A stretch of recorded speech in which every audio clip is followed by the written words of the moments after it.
President of the United States. A major upgrade coming to the Lincoln Memorial. 15,000 square feet of exhibit space that'll tell visitors about the president as well as the story of the construction of the memorial. It's going up in the cavernous area under the memorial. They'll also have an immersive theater presentation. It's a public-private partnership to be built with about $69 million from the National Park Service and private donations. Construction's expected to be finished up by March of 2026. And the memorial is supposed to remain open during construction. In Washington, Jill Nato, Fox News. And I'm Jack Callahan. This is Fox News. Attention investors, Century 21 Realty Management is proud to present an investment opportunity you have to look at. Ladera Towers Condominium provides luxury living centrally located in Manila with access to the entire island. Ladera Towers has 3-bedroom condominium units available now. See them before they're all gone. 4-bedroom units sold out. This investment is only going to appreciate in value. Call now, Century 21 Realty Management. The number is 647-5003 or visit laderatowerguam.com or guamproperties.com.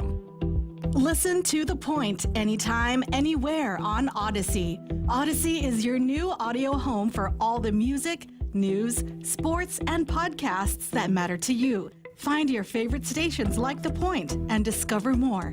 Music stations, local and trusted news sources, sports talk and team coverage, plus today's biggest podcasts. Find it all on the Odyssey app. AUDACY.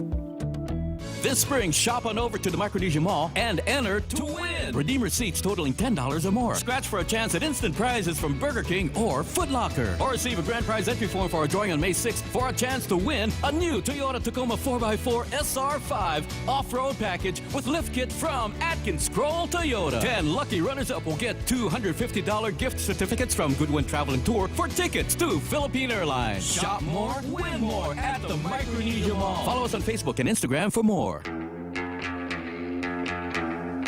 Welcome to Tall Tales with Bob Klitzkie, the only show on talk radio where common sense is a lot more common. Phone lines are now open at 888-TALK. That's 888-8255. And now, The Point proudly brings you Tall Tales with Senator Bob Klitzkie. A well-regulated militia being necessary to the security of a free state, the right of the people to keep and bear arms shall not be infringed. That's how I start the show every day, because it's such an important piece of work. The Second Amendment of the United States Constitution, the whole Constitution, freedom, liberty, patriotism. That's what we're about here on Tall Tales. Well, let's go straight to Zemi Kutney and see what, if anything, the Daily News is talking about today. You have the hard copy there, Tony? Okay. Yeah, I forgot to bring it. Now let me pull it up online for what it's worth.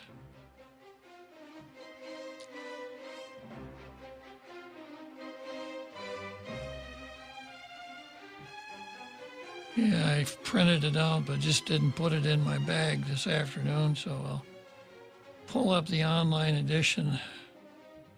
It's so memorable, I can't even remember what it was about. Can you, Jose? I cannot either.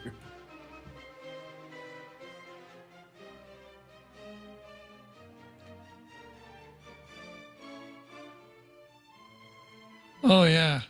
Our View. Celebrate one of the unique aspects of culture, language. Today is International Language Day. I guess that's why people are talking about it.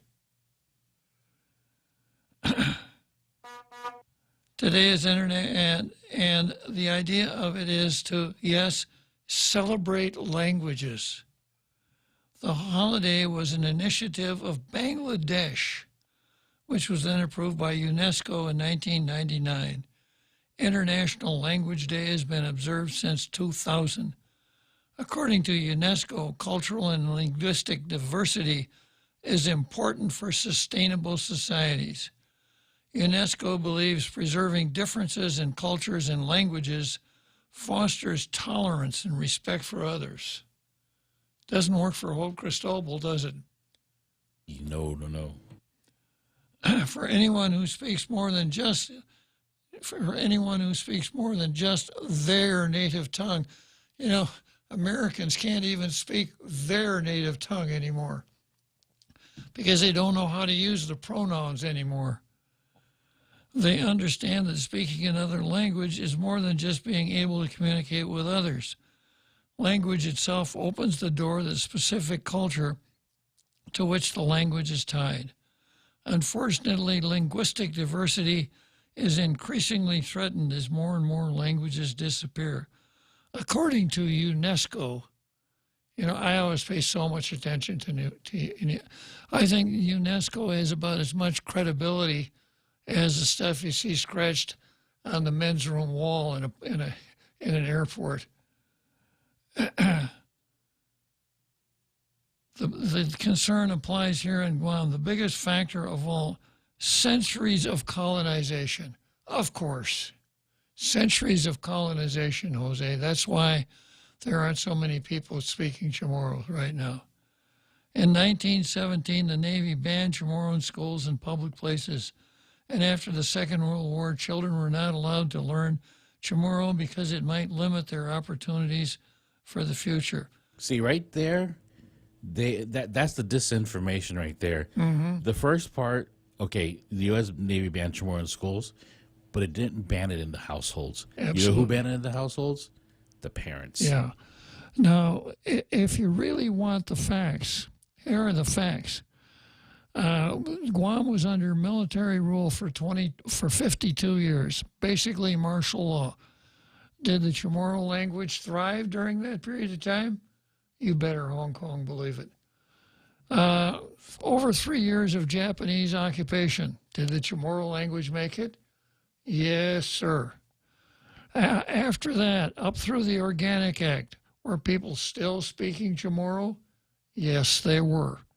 When I started teaching here in 1963, 60 years ago, anybody who was Chamorro, and remember on Guam we kind of used the old Jim Crow one-drop rule. That is, if you had a great-grandfather that was Chamorro, Wanganade, Chamorro House, you were Chamorro. And, I don't recall ever running across a kid back in those days who couldn't speak Chamorro. That was the mother tongue. It's the language they used at home. It's the language they used amongst themselves, etc. Now, back 60 years ago, to find one of those kids whose mother tongue was Chamorro, who could string together a couple of paragraphs in standard English, that was a test. That's why we brought TESOL into the schools, teaching English to speakers of other languages. I taught TESOL for 4 years, so I've been there. I've walked the walk. The official language of Guam until 1973 was English, and just about anywhere you would see government employees who met with the public, there would be a sign that said something like Government Code Section 1600. English is the official language of Guam. English must be used for all transactions except for official interpretation. This was 23 years after the Organic Act passed. Perhaps around that time, Chamorro started to trail off. And, it's very comfortable to blame everything on colonialism, but it's a classic case of orange race, of systemic racism. A couple of things happened back in those days, and, I was a teacher, and one of the pioneers for TESOL, and one of the things that people believed in the 1950s and early 1960s was that if you were trying to learn language B and you knew language A, it would interfere with B, and that it would not be possible for a person to become good at two languages. Well, that's just not correct. You can be, our friend Bishop Schneider from Kazakhstan, the guy that, the very notable traditional Catholic who came here a few years ago. He's German. He was born in Kazakhstan, which was part of the Soviet Union. So guess what? He can speak Russian, the language of Kazakhstan, German, English better than some of the folks that talk on the radio here in Guam, and probably a couple more languages that we don't even know about. And he is really good. He can speak, he can write, etc. So the fact that you know one language is not a bar to knowing another.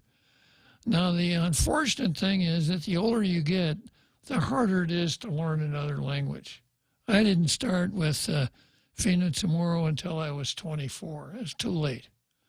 But up until you're 11, you're like the brain is like a sponge, and you'll learn whatever language you can model. That's the key. So kids that live in multi-generational households, where mom and dad pretty much English only, grandma and grandpa mostly Chamorro, great-grandma Chamorro Chamorro only. Now, kids that grow up in that household are not thinking, I can speak English and I can speak Chamorro.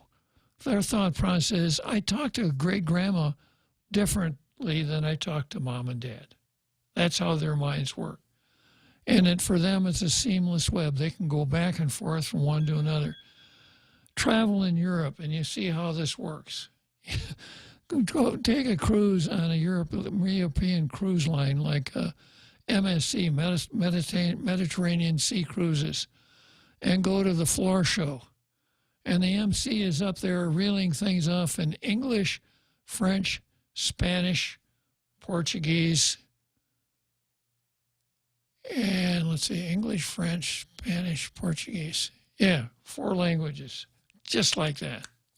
And if you talk to him, he can talk to you in English, and this guy over here in Spanish, just back, not a problem at all. That's the way the mind works. So we were working with Blind Alley back in those days, thinking that Chamorro was injurious to English. Not so. And the other blind alley was that parents thought they would be doing their kids a favor by using English around the house. Because when you come down to some of the realities here, if you call the rice orange, Chamorro is not a world language. Okay, this is why I look at this editorial, that one sentence right there, and say this could have been a great editorial, but they had to make a dig on the bad things and not celebrate the language. I was just reading on Guampedia recently because there was an online debate about, are we Guamanian or are we Chamorro? And everyone's debating the two words, and nobody is reading the history of what happened and the reason why the term Guamanian came to be. And the reason why is because they're trying to differentiate the Chamorro inhabitants of Guam versus the Chamorro inhabitants of Saipan and Rota. And what people don't remember, or they seem to forget or don't want to repeat, is that the Chamorros on Guam chose Guamerican, which I think would be even more profane for the separatists these days if we did remain Guamerican instead of Guamanian. But when we don't remember the history, or we don't read about the history, then we start to make these sentences up, or we tend to twist it a little bit to keep blaming the boogeyman when we're always responsible for our own stuff. Our parents were responsible for not teaching us Chamorro. And for whatever reason it is, there are other parents and grandparents that taught Chamorro, or not taught, spoke Chamorro in the homes. Yeah. They didn't teach it, they spoke it, just like you said. You've been saying for many days or for many weeks. Yeah, I never learned English. Nobody ever taught me English. I got it for nothing. No cost at all. Well, back to this Chamorro and Guamanian thing. I've talked about this before, but the people on Guam wanted to distinguish themselves from the people in the Northern Marianas because the Northern Marianas were Japanese territory. The Japanese brought Northern Marianas Chamorros down here during the occupation. Some of them were not very nice. So they wanted to make it clear, that's not us. Now, my understanding is that they voted for Guamanian, but the principle's the same. Not Chamorro, but Guamanian. And I've told this story before, but The nice thing about being old, Jose, is you can't remember what stories you've already told, and if your friends are as old as you are, they can't either. So every story is a new story. Yeah, so when I first started teaching here 60 years ago, I've always been interested in language. I, tried to pick up a little Tijuana Spanish, and je parle français un petit peu, monsieur. Ja nie говорю по-русски. Saka Bloom. Hey, watashi wa nihongo wakarimasen. Hey. So, I instantly got interested in Chamorro and tried to learn a little bit here going along. And I remember one day in the teacher's lounge talking to some of the Chamorro teachers there, teachers who were Chamorro, not Chamorro teachers, there were none. And I said, I keep hearing this word Chamorro when people are talking. What does that mean? And one of the teachers said, oh, that's how we say Guamanian in our language. So Guamanian and Chamorro meant the same exact thing at the time. And that's probably why, if you looked up 9A in the Organic Act as adopted, maybe I could even find it here in my files. So Guamanian is organic. It is. It was in the Organic Act as adopted.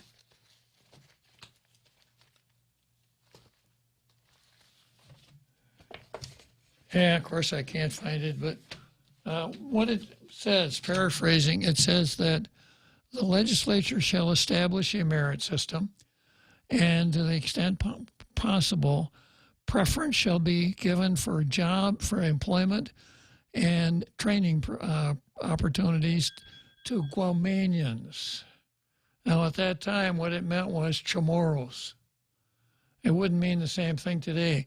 Now, that section got taken out of the Organic Act. And again, my recollection is that when in 1968, during the hearings for the Elected Governor Act, some young Turks here on Guam said, please take that out of the Organic Act. We don't need that anymore. Yeah, that's my recollection. Some of the JCs of the time.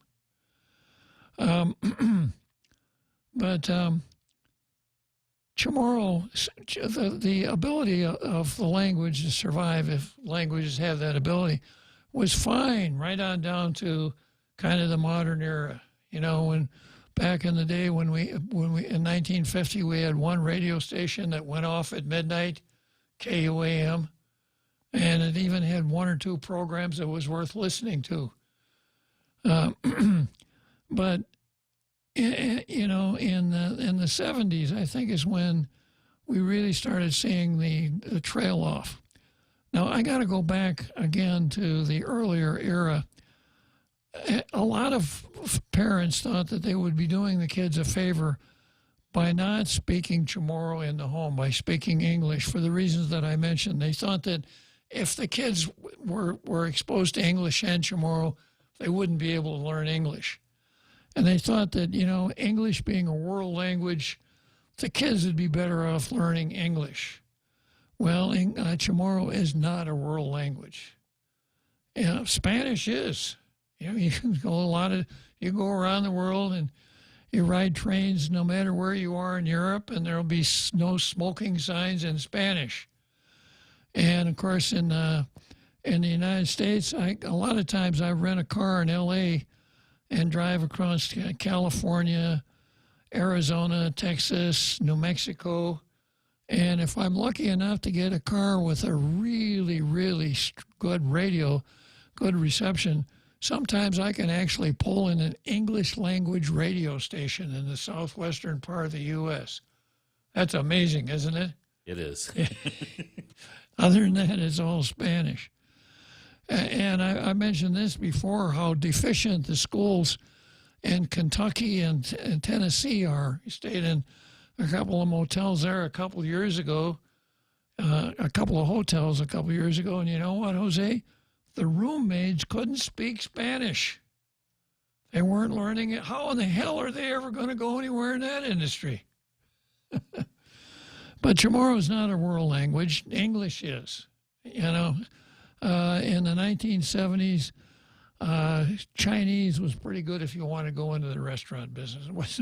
China was not a world power in those days. So parents thinking, my children will have a better chance of success if they learn English. Chamorro will hold them back, therefore we won't use English in the home. But a little earlier in this lecture, I mentioned the word modeling. And that you learn a language other than you learn any language, including your mother tongue. You don't learn it with your mouth. You learn it with your ears. You listen and you imitate. And to the extent that you can imitate what you hear, you have a good shot at learning the language. So when we're talking about the 50s and 60s, people whose mother tongue was Chamorro, who hadn't had any or very much formal instruction in English, probably weren't very fluent or facile in English. So they weren't very good models for the kids to learn the language from. So they had an idea to benefit the kids, but maybe it didn't benefit them that much. It might have been better off just to stick with Chamorro. It might have been. I don't know. I'm not going to opine on that matter. There's another phenomenon that happened on Guam in the 50s and 60s, and that's where mixed marriages occurred. Two different languages in the house, sometimes three. My mom came here when she was very young, I think 2 or 3 years old, or 3 years old. She knew Spanish. She was from the Philippines, but she knew Spanish, a little bit of Tagalog, maybe, but mostly Spanish and English. She learned Chamorro because she was a kid here, but she didn't retain all of that. But because my mom's Filipino, my dad is Chamorro, we spoke English because that was the universal language that everybody understood. Yeah, that's true. And that's missing from this editorial. Exactly. And I read not long ago that Guam has the highest rate per capita of interracial marriage of any place under the American flag. Kind of reminds me of my wife's great-grandmother, my wife's grandmother, who spoke 4 languages, none of which happened to be English. It's all Greek to me. Yeah. She was born in 1880, so she had 18 years under the Spanish.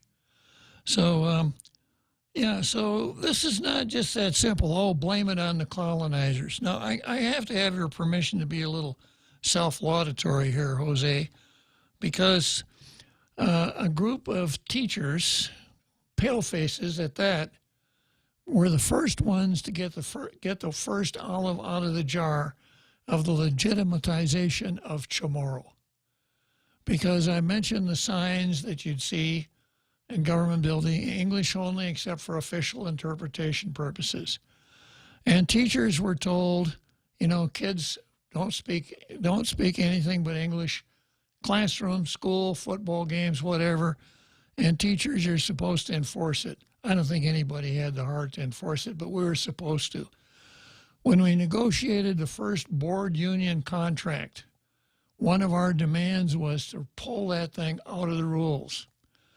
We had to compromise, and I think I've got that contract with me.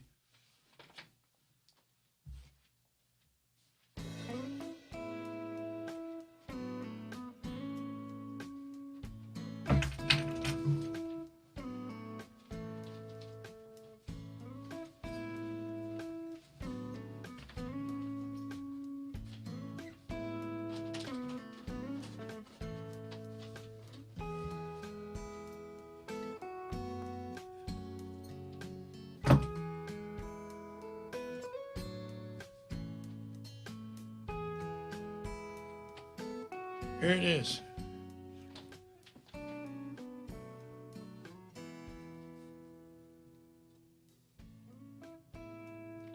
It's old, it's beat up.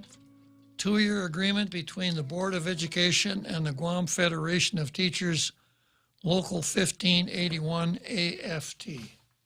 The very first board union contract negotiated,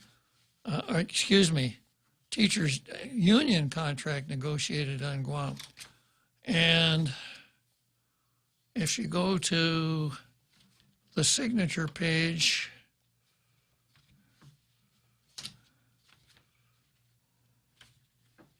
and then Guam Federation of Teachers, bargaining team, Robert Klitzkie, chief spokesman. Yeah. And you look at the contract and you find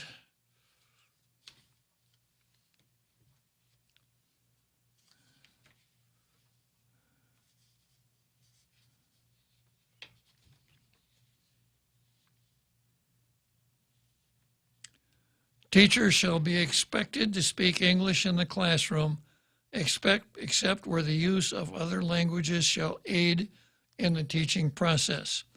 Teachers and students shall not be restricted to the use of English language outside the classroom. Yeah.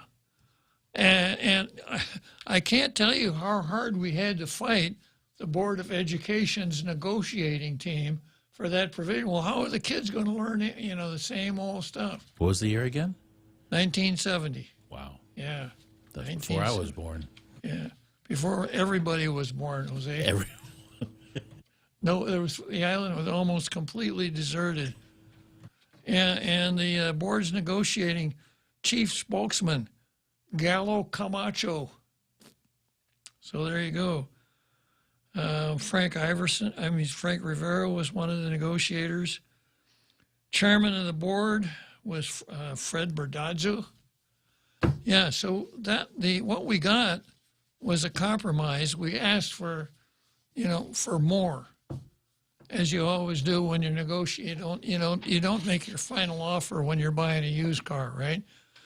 And we had to fight like cats and dogs to get that, but that was the very first legitimatization of Fino Chamorro back in the day. And I'm so glad I did it. I haven't accomplished much in my short 84, but I did do that. Okay, so back to this editorial here and the gaslighting here. The biggest factor of it all, centuries of colonization, wrong. In 1917, the Navy banned Chamorro in schools and public places. After the Second World War, children were not allowed to learn Chamorro because it might limit their opportunities for the future. Just dead wrong. But of course, they have to appeal to the red rice crowd out there, don't they? They've made that clear already. So when the narrative interferes with the facts lose.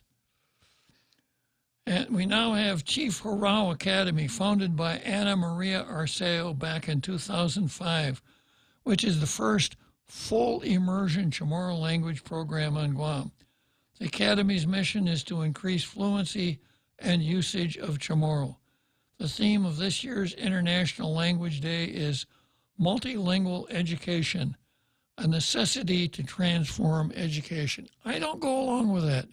This is not something you learn very well in school.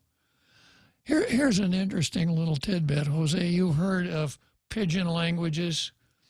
If you've ever been to New Guinea, they call it Neo-Melanesian, but it is a pidgin language. And I'll never forget, you pull into the dock in Rabaul, New Britain, and there's this big shed with a tin roof on the top of it, and it says on that tin roof, large painted letters, Itambu Simok, all boys. What that means is no smoking. Itambu, it's taboo. Simok, smoke. All boy, everybody. So I even have the book at home of the Neo-Melanesian grammar. And Hawaii has its own version of a pidgin, etc. You know who makes up the pidgins? The kids. Mm-hmm. The kids. So you've got kids who have different mother tongues, and they get together and they jabber back and forth, and out of this evolves this language. It's like your story. Everybody can understand. It's called a pidgin. So kids can learn languages. So you got to get them young, and you got to get them good models. I don't think, from what I've heard about the way we teach it in school, I don't think we've got good models.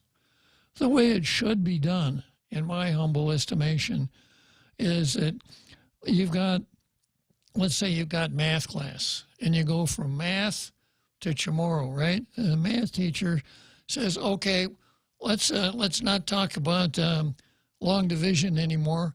Sa gagi maestra fino tomorrow si Mrs. Martinez. Half a day, Mrs. Martinez. And Mrs. Martinez winds up her tomorrow lesson in English. So you go from one to the other, which is the way people do in real life. You watch the old guys down at McDonald's talking, it's back and forth, English tomorrow, and nobody says, okay, let's speak tomorrow now, or let's speak English. It's just the way languages function. But to think you're going to have much of an impact on it in school for an hour a day, I don't think so. And I've already laid out my own method here. I'm not going to do it again. Besides, we have to take a break.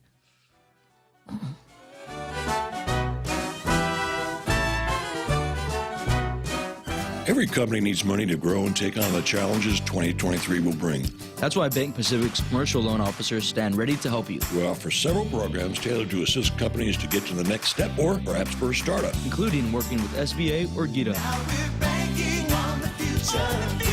Services to choose. Bank Pacific, where others put branches. Bank Pacific. we want to be your partner. Equal opportunity lender. Member FDIC. Credit conditions apply. Chili's has just rolled out the best version yet of the 3 for $15 meal deal. Mix and match your choice of beverage and starter with the largest selection of entrees. Enjoy crowd favorite dishes like the honey chipotle chicken crispers with rice, bacon ranch quesadillas, or the juicy Santa Fe burger. There's so many combinations to choose from that you might have to three-peat to try them all. So come on down and make your own 3 for $15 meal deal at Chili's. More life and great value happen here. We now return to Tall Tales with Bob Klitzkie, soaring over the confusion with his superpowers of truth. Call 888-TALK. That's 888-8255. So another really bad editorial from the Daily News. No blue star, maybe a black star or a black anchor or some other kind of symbol that symbolizes what a horrible job they did with that one.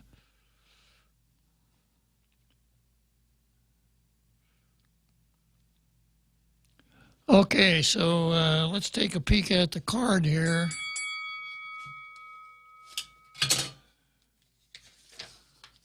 And, of course, we start out with systemic racism.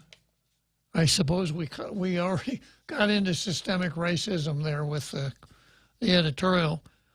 And then first on the card, this is breaking. Chris Duenas versus Sabrina and Maneka. And what's going on as we speak right now. And then we're going to go back to the Supremes versus the District Court of Guam. And that's all the new matter I have for today. I've got some stuff that's been on the calendar for a while. But let's pick up with Chris Duenas versus Sabrina and Maneka.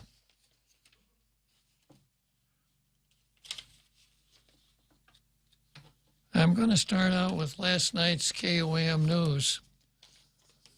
Military maintains open detonation ban ties their hands with unexploded ordnance removal. Joint Region Marianas Commander Rear Admiral Benjamin Nicholson told senators that all he can do is tell local officials to cordon off the area, and that's it.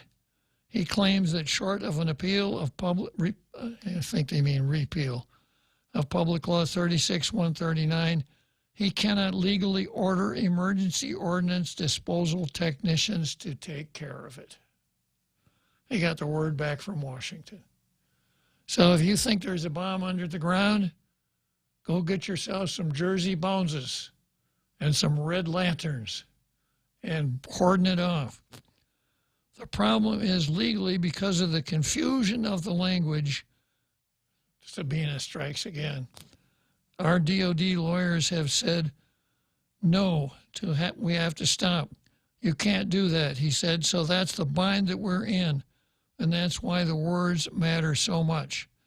And as I said earlier, some attorneys have said, yeah, you can do those things, but the lawyers that govern what we do and give me the authority to say, yes, you can or cannot do that, say, no, you can't do that sort of thing. So that's the admiral. That's the guy that runs the military here on the island. He's the magus of all the EOD folks, etc.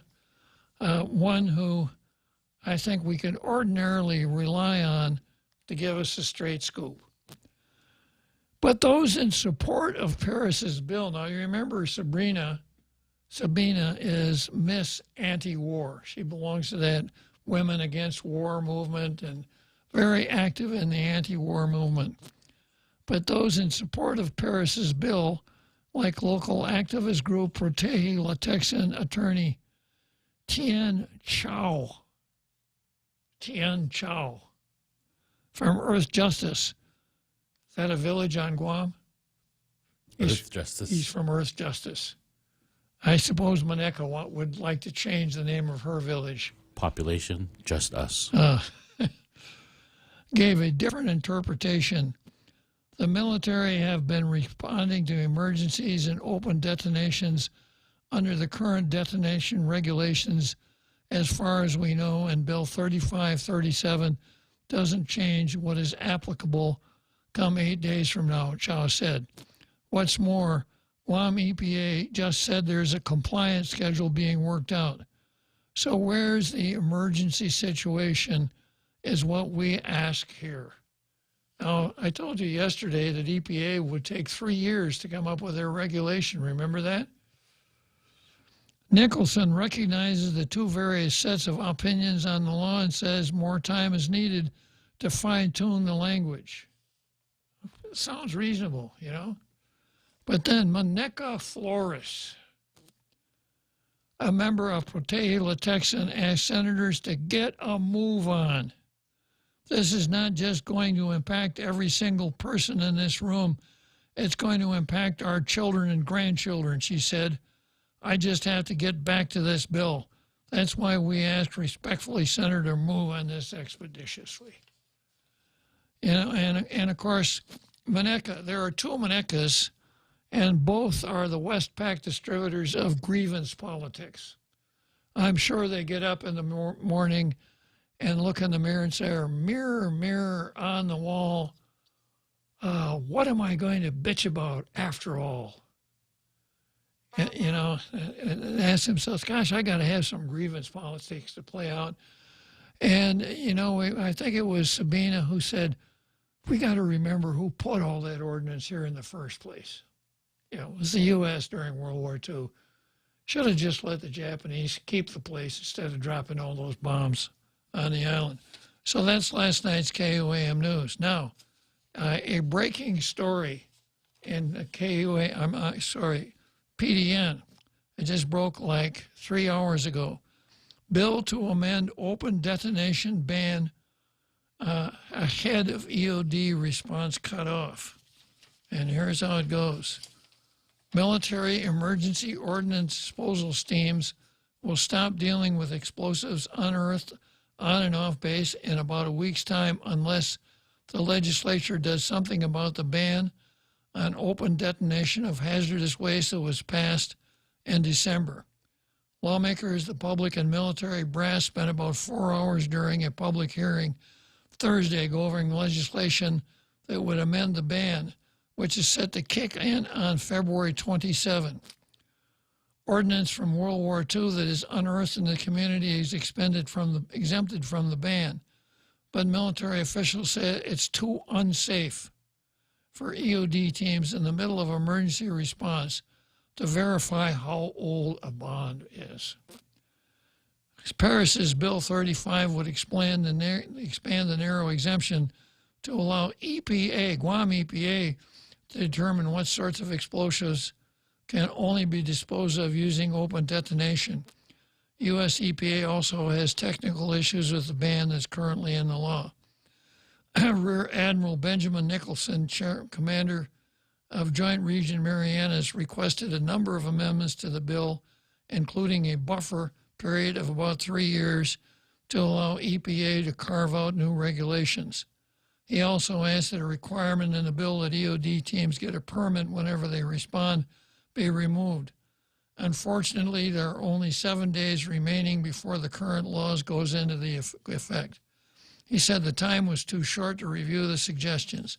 Nicholson said his main recommendation was that the ban on open detonation be repealed as an interim step.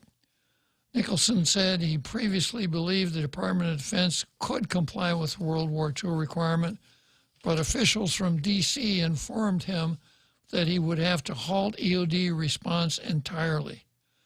EPA Administrator Walter Leon Guerrero said the bill would resolve the technical issues raised by U.S. EPA. However, the 120 days set out by the bill for EPA to draw new rules and regulations for what explosives can be openly detonated would be harder to follow, Leon Guerrero said when pressed by Senator Jesse Lujan. Coming up with a compliance schedule which laid out processes that the military would have to follow could take between 1 to 3 years. To actually think that the draft regulations will be implemented immediately, that don't mind my words, that's crazy, Leon Guerrero said. Monica Flores of the group Protege Texans supports the bill and said the military had admitted there was no telling how much ordnance was left over on Guam from World War II. It's important to reiterate that that risk was brought here by, here you go, the Department of Defense, and now new threats are coming. So let's go back to 1944. That's why we have all this. See, I told you. And to say we're very grateful for this bill and any legislation that tries to prevent future harm from happening that ties to protect our cultural and environmental resources. We're concerned about the protection of our aquifer.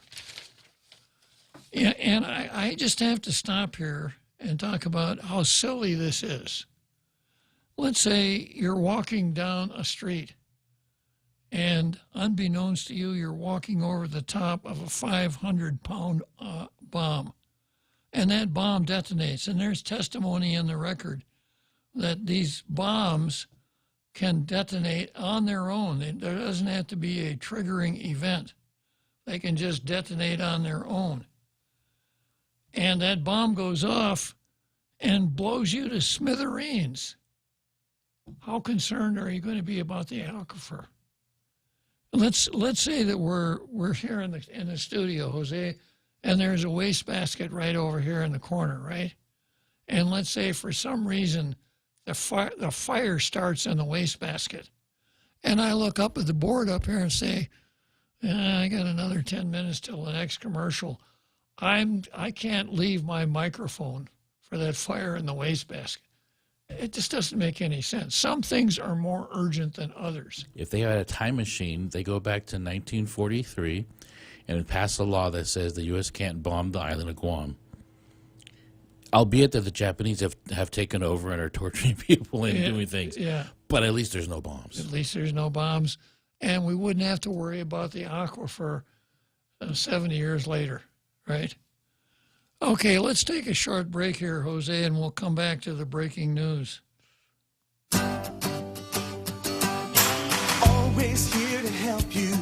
This island is our home. Through the years, we've been a friend to the neighbors we have known.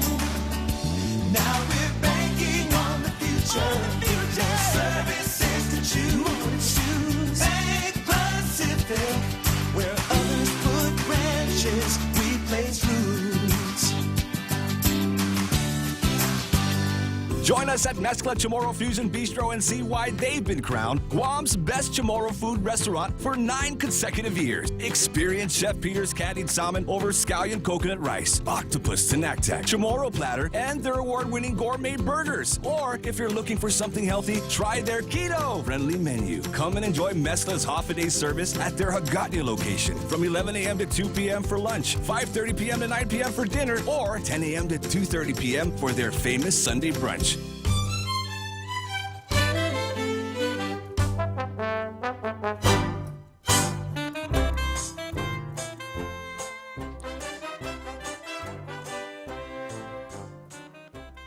Just one more thing from this article here. Robert Celestial, who is the founder and president of Pacific Association of Radiation Survivors. I think everybody knows who Robert is.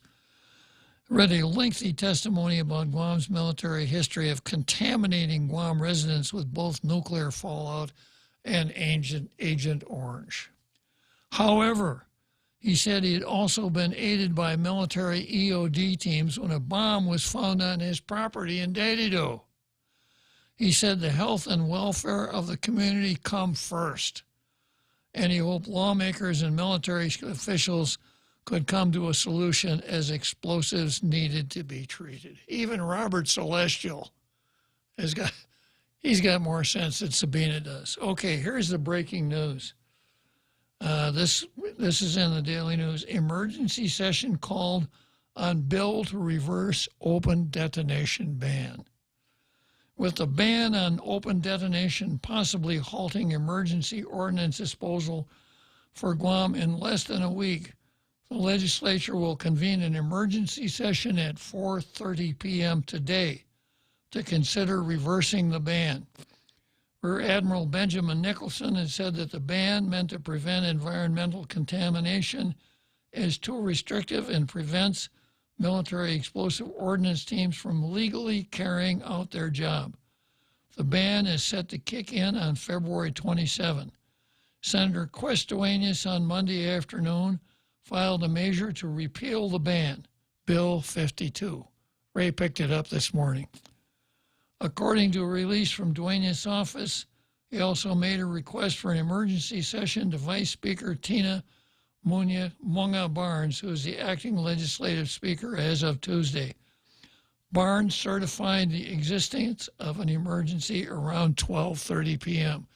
Now, you know that the rules of the legislature, in fact, it's statutory, says that you can't take a bill, you cannot adopt a bill unless it's had a public hearing, unless the speaker certifies that it's an emergency. It has to be in writing. It has to be done in session. Considering that our island is experiencing a slow recovery from pandemic, which resulted in economic crisis where many are just getting back to work, this public law is extremely concerning. Safety plays a significant role in our growing economy. Homeowners and businessmen, women alike, will be at a standstill due to this law lapsing into law. How does the law lapse into law? It's already the law, Tina. If an unexploded ordnance is found, emergency authorities will not be able to safely detonate this dangerous munition, thus halting operations, Duenas wrote in his letter to the acting speaker. And here's the speaker's certification. Pursuant to 2 GCA Section 2103, small a, I certify emergency conditions exist and waive the requirement for a public hearing for Bill 52-37.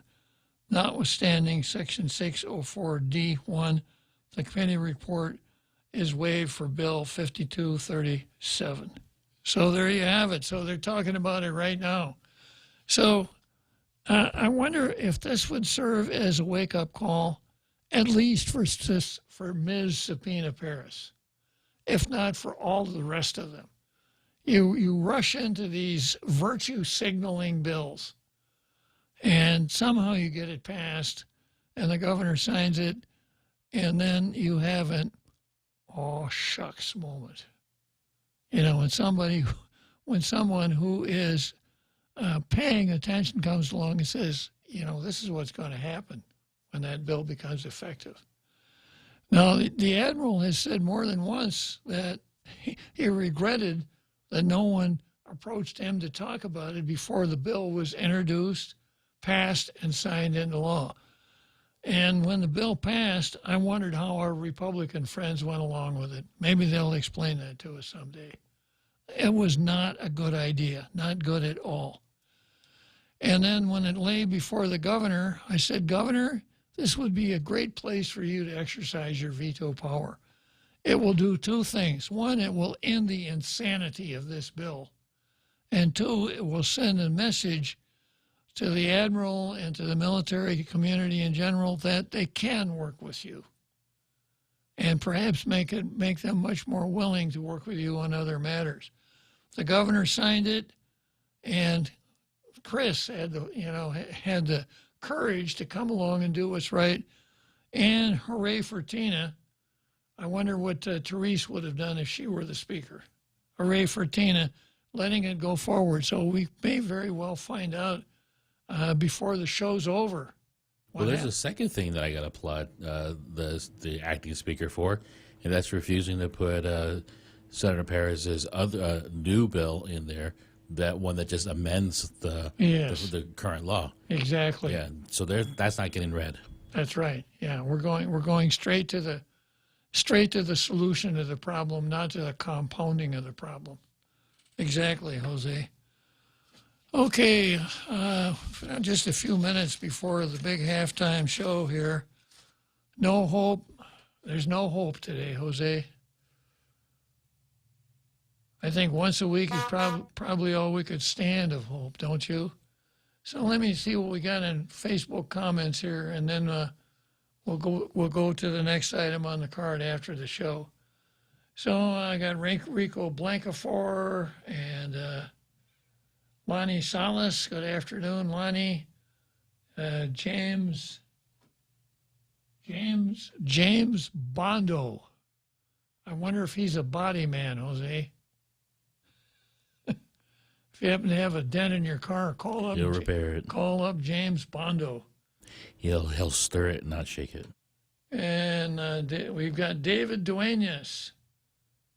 Says Biba to Second Amendment. Bunker Mano.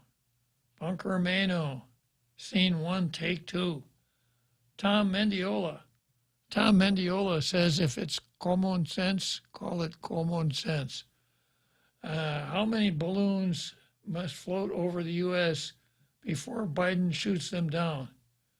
The answer, my friend, is blowing in the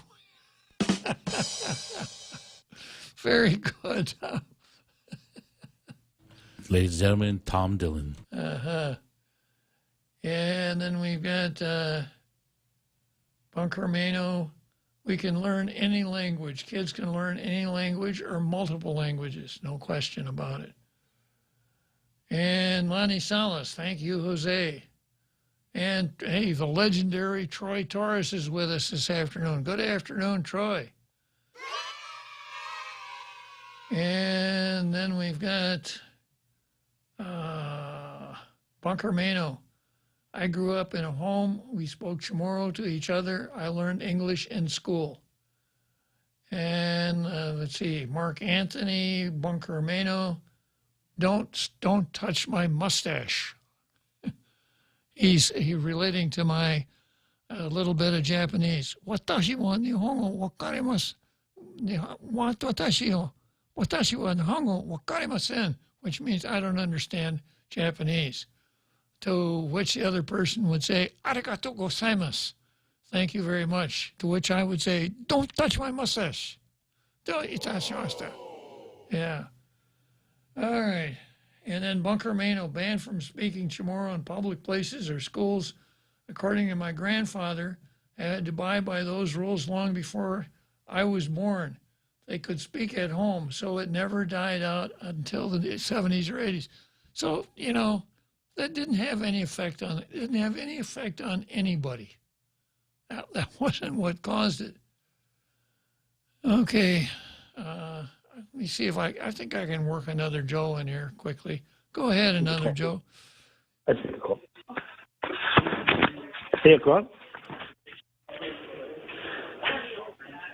Am I on? Who? Okay, so I think you already answered my question regarding the breaking news. So the key issue is going to be looking at the voting record, right? And like you said, ask the Republicans vote along with it. Ask them what happened there if they voted along with it. Let's hope. Is that it, another Joe? With regards to that bill, right? Yeah. 50 something. I forget what it was. Yeah. So I guess we're going to have to wait and see. What, tomorrow? Yeah, probably. See you later, another Joe.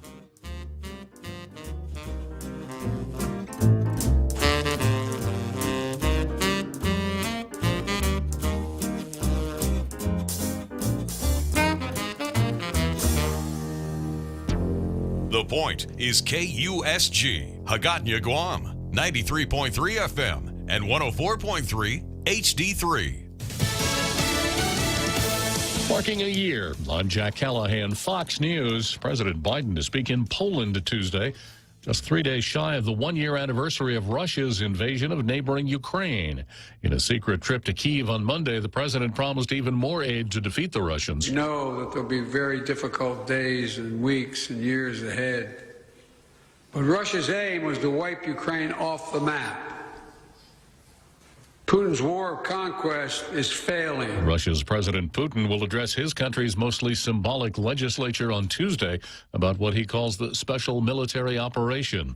In response to the president's trip to Ukraine, residents in toxin-tainted East Palestine, Ohio are asking, what about us? The mayor says Norfolk Southern CEO promised to get East Palestine back to the way it was before this disaster. And the railway has committed to giving the town $1 million separate from covering the cost of the cleanup to help make that happen. But with so much uncertainty surrounding the future and ongoing concerns about health and safety, city leaders and folks who live here are concerned it could become a ghost town. The past few days, so many people here have told us that they feel stuck. They just can't afford to pick up and move somewhere else. But at the same time, they have real concerns about what it will do to their kids' health in the long run if they decide to stick around. Fox's Garrett Tenney in Oakwood Village, Ohio, outside Cleveland. They looked around the ground and there's like chunks of molten lava. An explosion ripped through a copper foundry on Monday, killing one person, injuring 13, cause so far unknown. The Supreme Court is taking up its first case about a federal law credited with helping to create the Internet. Section 230, as it's known, shields Internet companies from lawsuits over content that others post on their sites. The justice is hearing arguments Tuesday about whether the family of a terrorism victim can sue Google for helping extremists spread their message. America is listening to Fox News. Looking for a new home or that special place to spend your retirement? Century 21 Realty Management has the place for you. Ladera Towers Condominium in Manila. Luxury living you deserve. Amenities like a gourmet kitchen, a large jacuzzi tub, private lanai with a magnificent ocean view, and 24/7 security. Other amenities, large swimming pool, couple of tennis courts, 3-bedroom condo units are available right now. This is an opportunity you should look at now before they're all gone. Call us now at Century 21 Realty Management, 647-5003, or visit the website, LaderaTowerGuam.com or GuamProperties.com.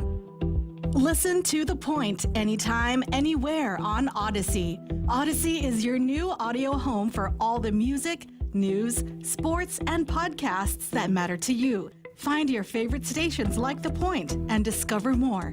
Music stations, local and trusted news sources, sports talk and team coverage, plus today's biggest podcasts. Find it all on the Odyssey app. AUDACY. The person under arrest for the murder of Los Angeles Auxiliary Bishop David O'Connell has been identified. The person of interest has been identified as 65-year-old Carlos Medina of Torrance. He is the husband of O'Connell's housekeeper who had done work in the house before. Police received a tip that Medina was acting strange and irrational and had made comments about the bishop owing him money. His SUV was also seen on surveillance video in the bishop's driveway the night he was murdered. Detectives found 2 firearms at Medina's home. No word yet if they are connected to the murder. He's being held on $2 million bail. The sheriff's department says phone calls have been pouring in to express condolences for the loss of O'Connell. He had been a priest in the Los Angeles area for many years after leaving his native Ireland. Fox's Anita Vogel reports the motive for the killing is still unclear.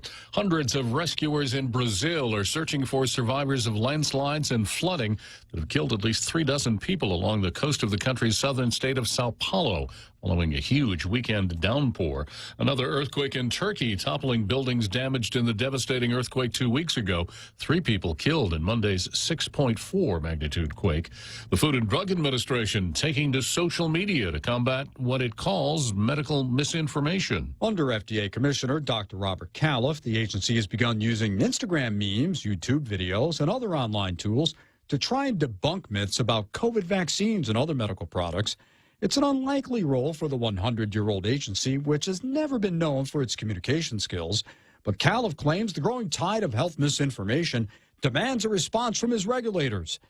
Many experts support the effort, but warn that separate controversies at the FDA may be undermining its credibility with the public. Tom Rigotti, Fox News. And I'm Jack Callahan. This is Fox News. Always here to help you. This island is our home. Through the years, we've been a friend to the neighbors we have known. Now we're banking on the future. Services to choose. Bank Pacific, where others put branches, we place roots. Wishing you a happy, healthy, and prosperous new year from your friends at Security Title. As we clean house for the new year, this is an excellent time to make sure the title to your land is also in order. It doesn't matter if you own a ranch in Inarajan, a house in Dededo, or a hotel in Tumon. Keeping the ownership clear promotes peace in the family and can avoid future misunderstandings. When it comes to your family property, call the professionals at Security Title. We are here to help. Back at it again with the Lenten season menu with Mezcla, giving you a variety of food you can enjoy and pick from, like the fish tacos, spicy buttered shrimp, parrotfish escabeche, lobster pad capral pasta, crab-crusted Chilean sea bass, and more. There you have options. Offered at Hagatna location for lunch and dinner only at Mezcla. For reservations, call 671-479-2652. What are you waiting for? Let's go celebrate the Lenten season with Mezcla.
So there you have it.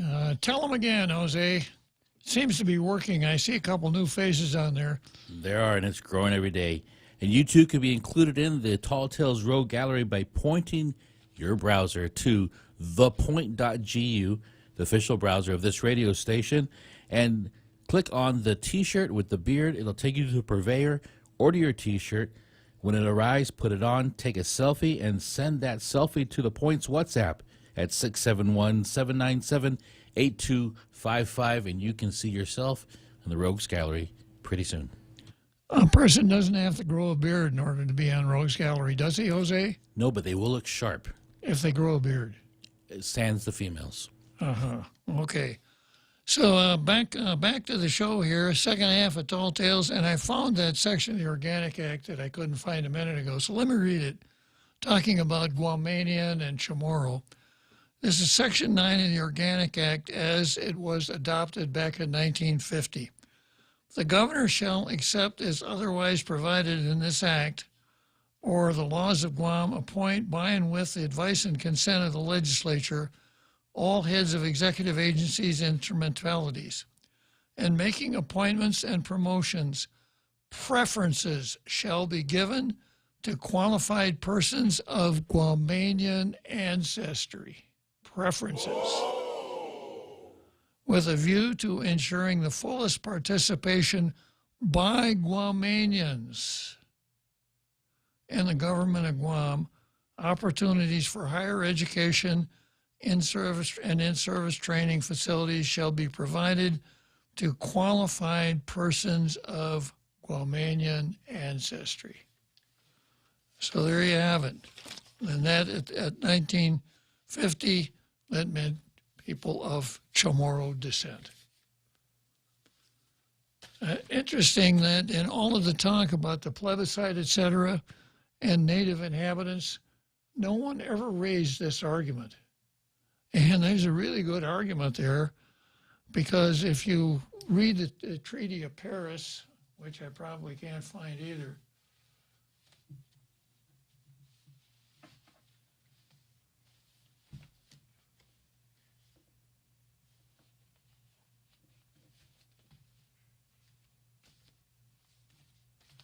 no, I got it here somewhere. Yeah, at the bottom of my stack.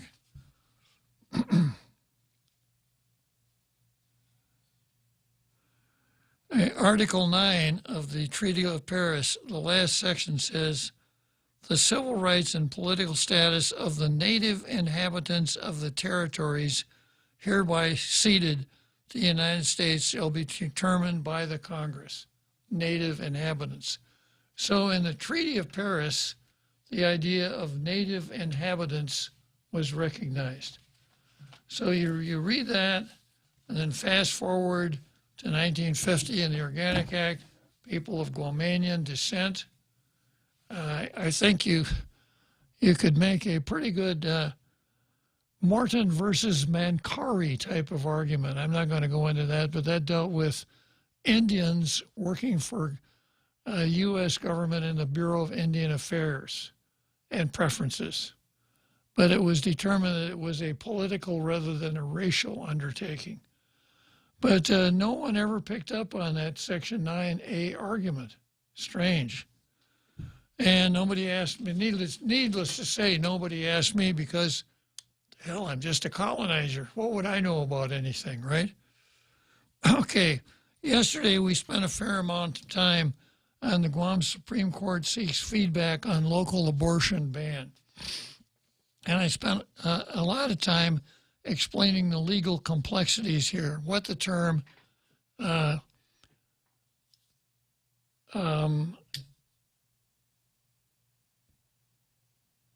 advisory, not advisory opinion, but declaratory judgment. Yeah, declaratory. The term declaratory judgment means, and I explained what it means everywhere, all the time, everywhere else but here. And it can have that same meaning here, but then we invented something that we should have never invented.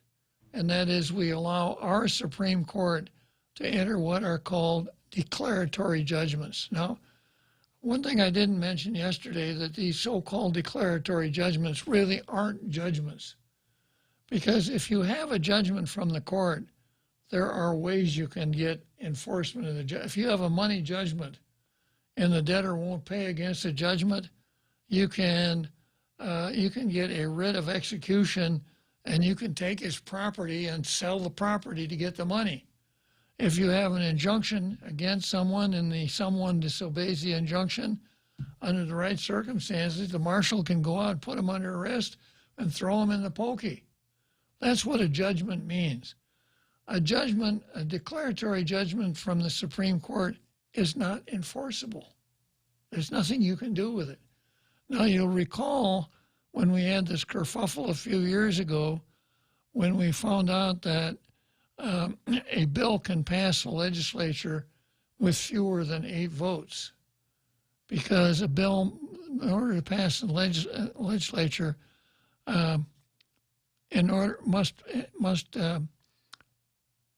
must draw a majority of the votes, a quorum being present. A quorum is 8 members. So you could meet with 8 members, and you'd get 5 votes, and the bill could pass. And we'd always been under the impression it doesn't matter how many members are there, you got to get 8 votes. So the Supreme Court came along and said, this is what the law is, folks. But they said at the very beginning, we're not going to tell you what must be done because of this. We're just going to tell you what the law is. So after that happened, what the Republicans did, let's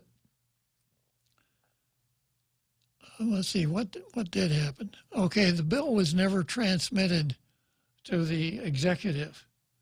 So what happened was the Republicans pulled the bill back onto the floor and struck it. So that bill never became law. It wasn't as though the Supreme Court in its declaratory judgment said, that bill passed, therefore you must send it to the government. That's not what happened. That's not what happened, because declaratory judgments from the Supreme Court are only advisory. They tell you, well, this is what we think the law is. Now, of course, if you're dealing with the same question of law in a trial court, the trial court's going to follow that. But it's not a judgment, and it's not really even declaratory. It's nonsense, and we should never have had it. I told you that we got rid of it in the 28th. Ben Pangolini put it back in the 20th. So what's the intent then? Well, it's your common sense, Jose. Common sense. You know, if the legislature and the executive can't agree, well, then the court's got to tell them what the law is. No, that's not what the court is for. Not to tell this branch or that branch. It's to tell this party or that party, which are people. Sometimes they're legal fiction people like corporations, but it's not to say legislature's right, executive's wrong. It's just dumb. It's just an opinion. It's just that's all. And I've mentioned yesterday how precarious it is to put the legislature in between the other, to put the judiciary in between the other 2 branches who are responsible for its funding. You know, you ruled against the legislature? Yeah, well, we thought we were right. We think that you're just playing cards with the governor. We'll show you who's boss the next time the budget comes around. You got too many employees over there. So since it's only unique to Guam, we'll call it the Supreme strategy. Yeah. Supreme. So what? What yeah, prim? Yeah. So prim. Yeah. So yesterday I said we'll call it the faux declaratory judgment. Yes. Yeah. There really is a declaratory judgment mechanism in the trial court, but not in the Supreme Court.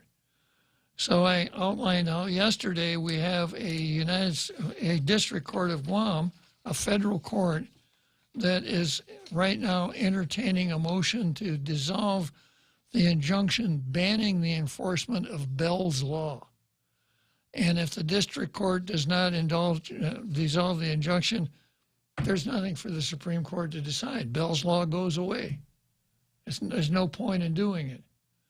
If the if the district court does dissolve Bell's Law, then there may be some questions that arise under local law later on. But there's nothing for the Supreme Court to do right now. So had I had a chance to whisper in the ear of the Supreme Court, the collective ears of the Supreme Court, I would have said, decline jurisdiction, abstain, hold on until after the district court decision, But don't jump into this right now. It just doesn't make any sense. But, of course, I couldn't be impartial because I have such disregard for this declaratory judgment procedure to start with, the faux declaratory judgment procedure. So that kind of brings you up to date with where we are with this article today. And I'll pick up with Vanessa Williams' quote in the story. Some who practice law, including attorney Vanessa Williams, have exhibited stances similar to Adelup's. The 1990 legislature didn't have the authority to criminalize abortion, health care, or speech regarding this care in the first place. The argument that this ban could be enforced over 30 years later doesn't make any sense, especially when we now have several other laws that clearly permit abortion care. The Supreme Court can now put these arguments to rest, Williams told the Daily Post. We don't. Williams also said, district court? We don't need no stinking district court. Okay, now here comes the punchline to this whole article, Jose. I gotta be Rush Limbaugh again, right? Well, others such as Bob Klitzkie, an attorney and former judge and senator, remain steadfast in their anti-abortion belief. It's just a belief. Just a belief, yeah. I don't care about the courts, the district court.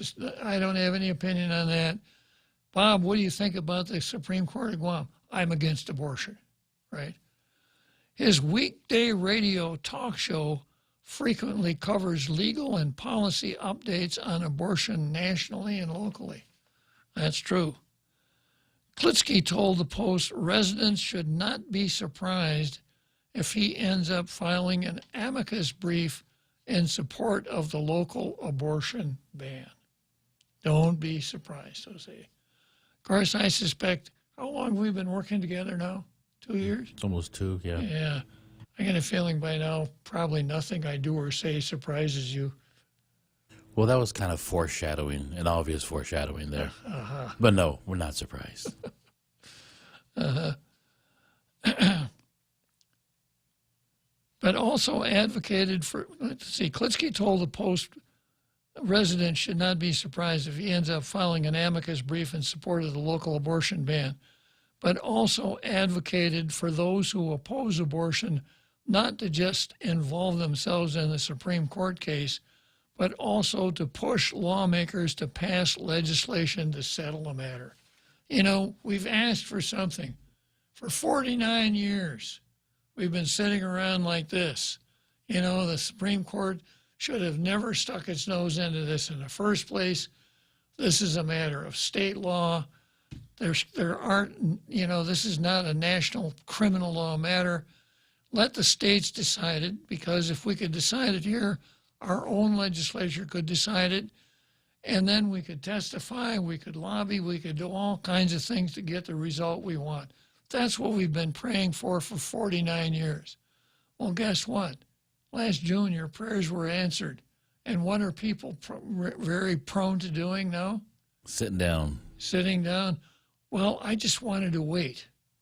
And in undertakings like this, folks, I'm going to establish a rule. If you find yourself using the phrase, I was waiting for, you're doing something wrong. There's no need to wait. The day after Dobbs was decided, you should have started a full court press on everybody in that legislature. And if you didn't, you need to start it now. And you need to be persuasive, forceful, factual, and you need to trot out the basic arguments, and you need to let everybody know what we're really talking about here. Despite all of the euphemisms, the sophistry, the Orwellian molding of the language, what we're talking about here is taking the life of a helpless, innocent human, which is never right. It's never the right thing to do. And you need to keep hammering that with the legislature, with the media, everybody you talk to. And you should be talking to everybody about this. And you should have been doing it since last June. Just to be clear, you're not going to be offering an amicus brief to the Supreme Court of Guam. I am. Oh, Supreme, the one that they're asking for. Yeah. So anybody who has who can anybody can. Anybody can. Yeah. Oh, okay. Yeah. Anybody, or they've lowered the bar on amicus briefs. Ordinarily, you have to file for leave to file an amicus brief, and there are some requirements that you're supposed to fill. Ironically, in the real declaratory judgment in which I have an amicus brief on file now, the real party in interest, the governor's office, opposed it. When you know, I was for getting rid of the case. You'd think that someone is in that posture would want, but no, they liked what the plaintiff was saying. But ordinarily, you got to jump through all these, and they made a lot of arguments as to why I shouldn't be able to file an amicus. But this time around, you don't need leave. You don't need to perfect your bona fides. If you got something to say about this, go ahead and say it. And obviously, I got a lot to say about this. But do you have to? Is it something filed that's like under oath? No. You can't file anything false in there? No, it's not under oath because remember, at the appellate court level, you're not talking about facts. Oaths come into play when you're telling what happened. Okay. Yeah, you're not talking facts here. You're talking law and policy, what the law and policy ought to be. So this is similar to a call for testimony for a legislative hearing or legislative when they have a bill. You could say in some ways it is, yeah. Now, if a lawyer, well, even if a layperson files any paper with the court, he's subject to Rule 11, which means that he's investigated. There are facts to support what he's saying. There's law supporting what he's saying, or the law does not support what he's saying, but he's making a good faith attempt to change the law. And when we talk about appellate courts, especially Supreme Courts of any nature, we talk about sometimes the court, sometimes you go into court and precedent is against you, so you know you're asking the court to write new law. And it happens. It happens in the Supreme Court. When Brown versus Board of Topeka, Kansas came before the court, there was no law supporting that segregating by races and nothing more was a violation of equal protection. Because almost all of the cases up to that time, which were, went back to Plessy versus Ferguson, separate but equal, the cases were about whether or not the equality part was complied with. In fact, if my memory is correct, in Brown, that wasn't raised, that the Supreme Court very carefully granted cert in a case where the matter of separate and equal was not raised. They wanted to make sure, yeah, it's equal, but the fact that it's separate, now that was brand new law that the Supreme Court wrote. And I've talked about it on other occasions. I've got to go in sometimes to the great Felix Frankfurter,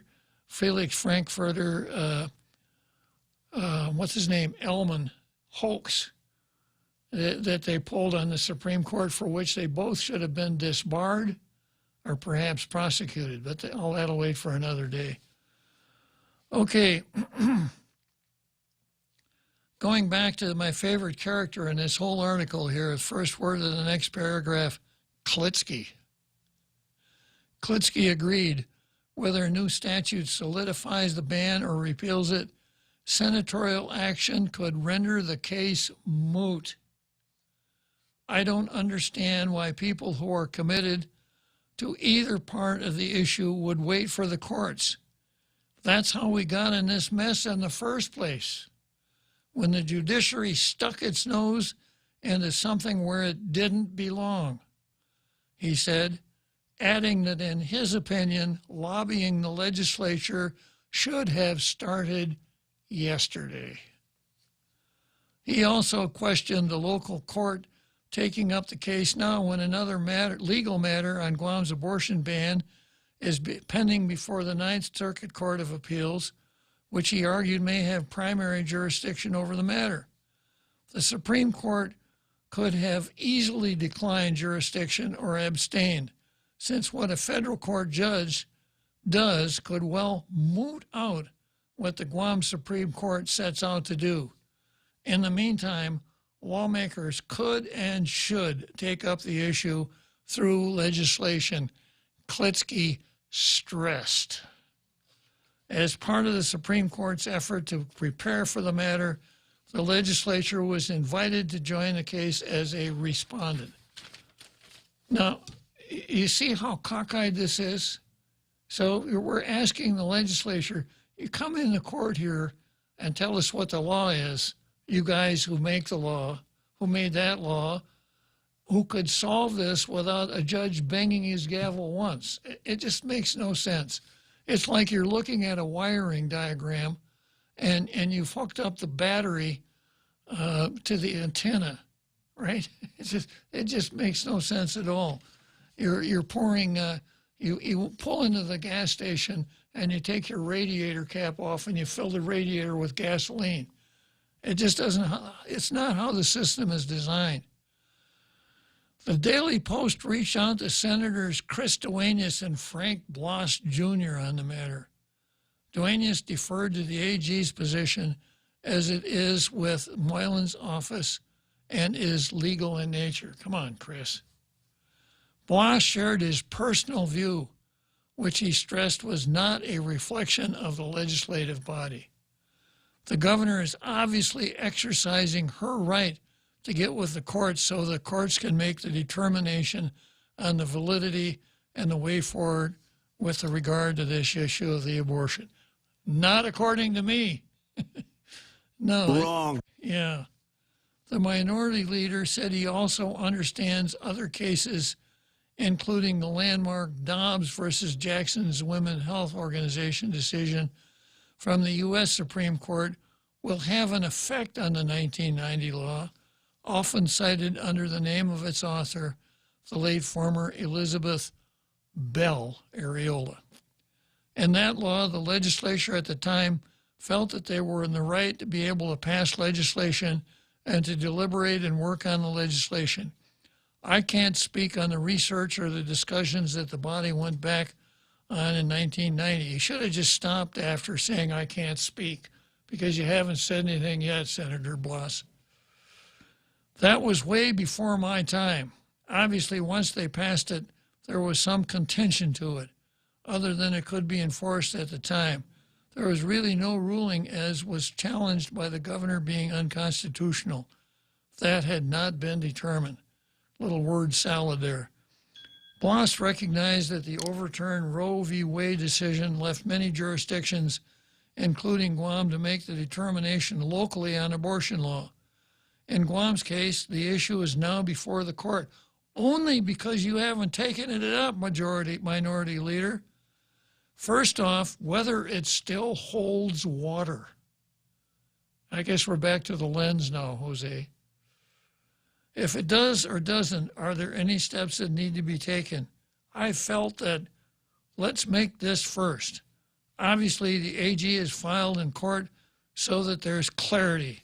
The suit filed by the governor as well, I too would like to wait before we pass judgment. Don't pass judgment. That's for the courts. You guys passed bills. You passed laws. I am not an officer of the court. It's in the court's hands right now. I would like to see how this will be handled by them, and then we'll take it from there if we need to. So let's call Frank. Yeah.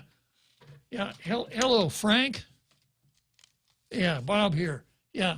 Why don't you guys adjourn sine die? Yeah, just let the courts handle it. We don't need no stinking legislature. God. It's no wonder they're still in the minority. Why do they run then? Yeah. If they just want the courts. It's the 36 all over again. It is. It really is. Except Chris finally showed that there's a little testosterone. I can't say that, can I? Yeah. That there's some aggressiveness over there and moved forward and did the right thing. But here we come up with, well, let's wait. This is with the court, and Blas, who said he's anti-abortion, said he would continue to advocate his position even in the event Bell's law is struck down by the local court. If it's held that the law stands, so be it. If it doesn't, obviously I would work with my colleagues to see if we can pass some legislation that would limit, if not eliminate, abortion on Guam. Yeah. I don't feel any confidence there. None at all, none whatsoever. And I'm going to repeat the conventional wisdom about sitting on the fence. When there's a contentious issue and people are throwing stones, if you climb and sit on the fence, people are going to throw stones at you from both sides, and you're going to get hit from both sides. Okay, let's break for a seventh inning stretch.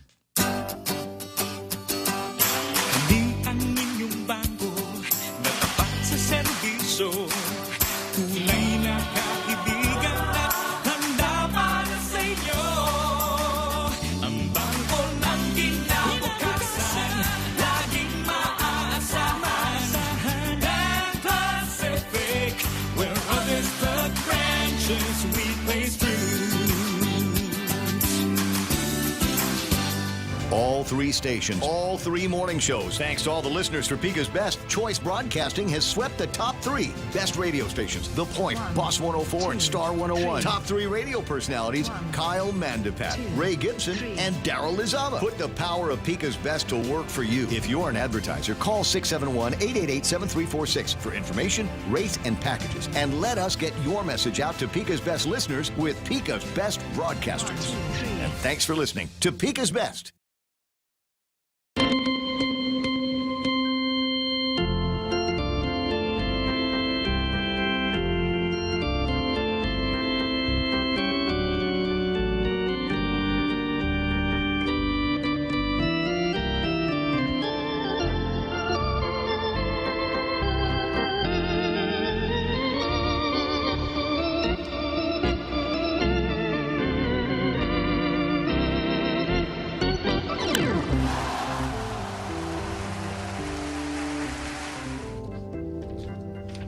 So here we are, our seventh inning stretch at Wrigley Field, and we're still talking about the Supreme Court. Now, something else I want you to consider is this, that the Supreme Court has asked the legislature, do you guys want to submit something?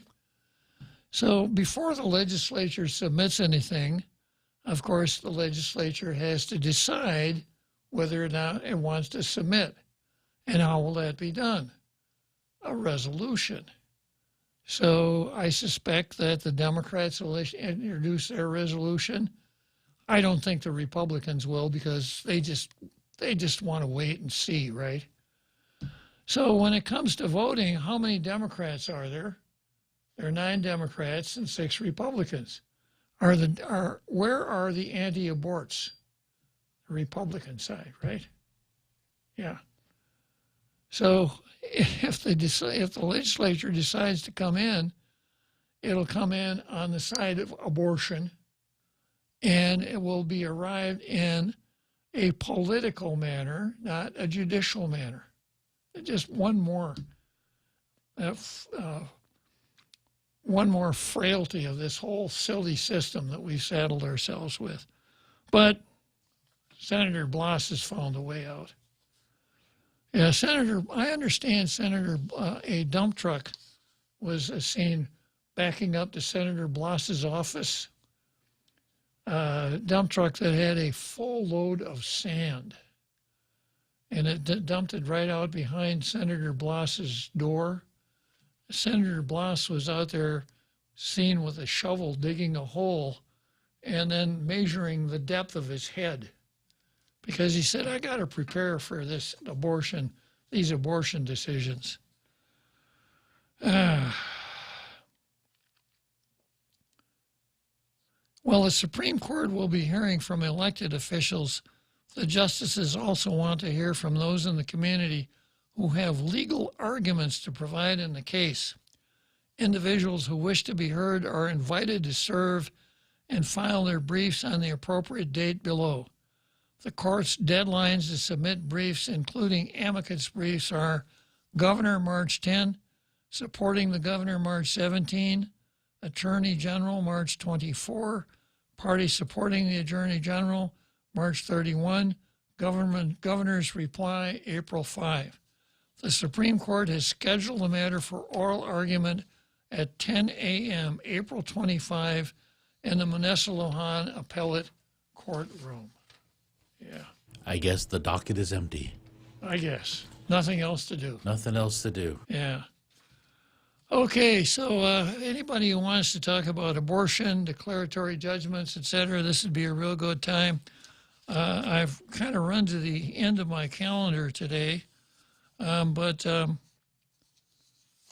I'd like to go back to systemic racism, because I have some articles in systemic racism that I think are pretty interesting. And it really ties in with contemporary issues, identity politics primarily. So let me get these articles out here.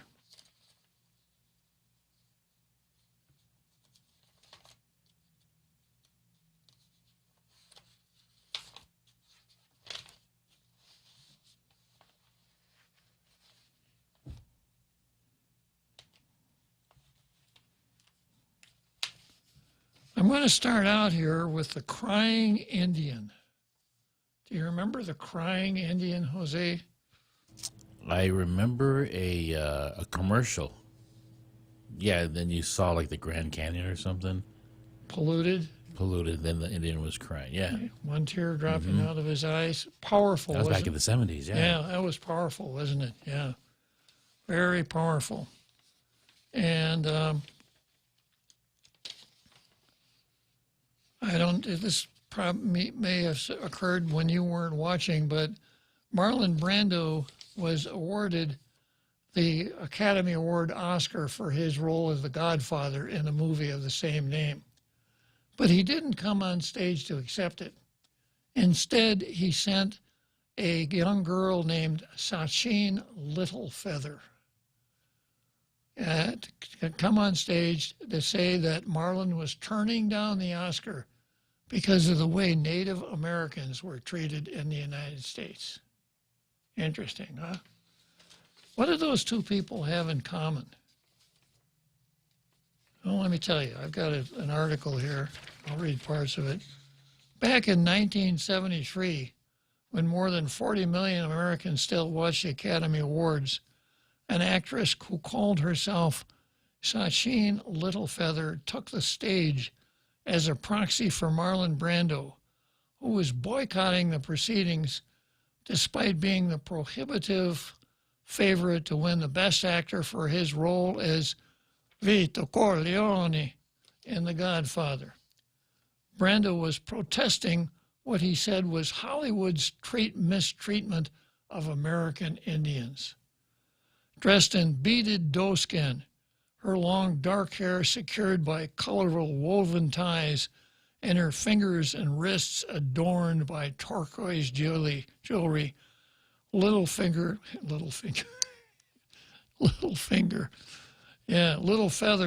described the suffering of American Indians.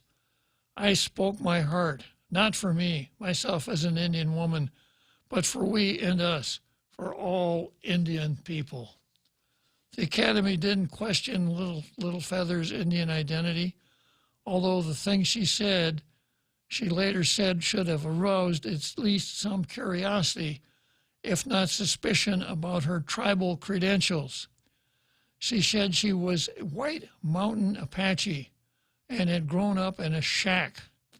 To explain why she didn't look particularly Indian, she said her mother was white.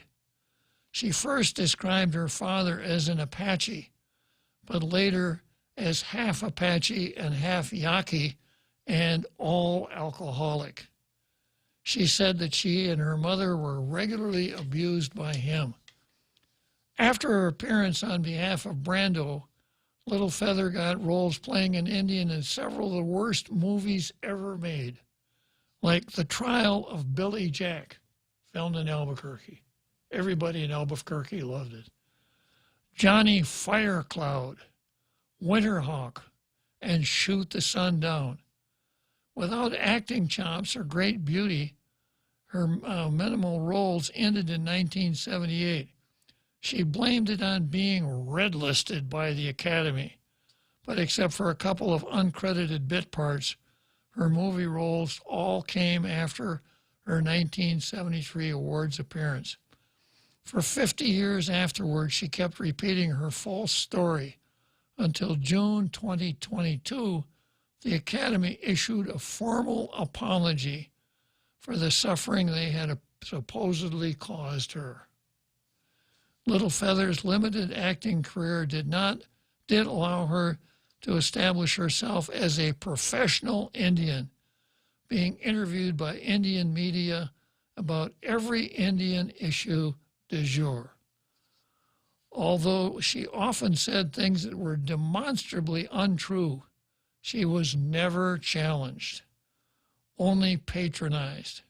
For instance, she said she was one of those Indian activists who occupied Alcatraz Island in the late 1960s. Those Indians who were there, however, said her appearance at the Academy Awards, the first they had ever seen of her. My favorite Sachin Whopper is one she told about John Wayne. Straight-faced, she said Duke attempted to attack her at the award ceremony, and it took 6 security guards to restrain him. She crossed the line there. Pretend that you're do all this other stuff. But make a false accusation against John Wayne, them's fighting words, buddy. That's why we got a Second Amendment in this country. She went after the wrong cowboy. Absolutely. And it wasn't his first rodeo either. When Sachin Littlefeather died in October 2022, the New York Times described her as an Apache activist and actress. Leave it to the Times, whose father came from the White Mountain Apache and Yaqui tribes in Arizona. Other newspaper obits described her similarly. Only days later, though, Littlefeather was revealed as a fraud. Now let's go to Churchill Downs and I'll tell you about the fraud.